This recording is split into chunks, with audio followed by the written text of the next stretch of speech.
mengundang mualim. Lu mohon Pak Urung Ron Mandung relawan lu.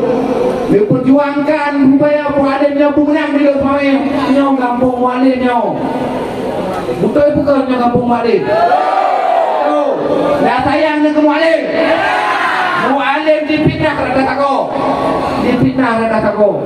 Dibayangkan doanya sadah madang rezeki dua bindai Taufik Hidayah.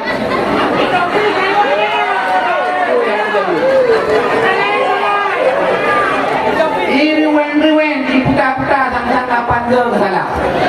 Ditanya manusia berapa aron. Tanya pekah apa yang salah.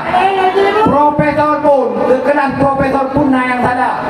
Lumnya doktor ini hukum. Doktor IPK pun sempurna. Lulusan terbaik. Tapi wadah berapa tetap nak salah. Lu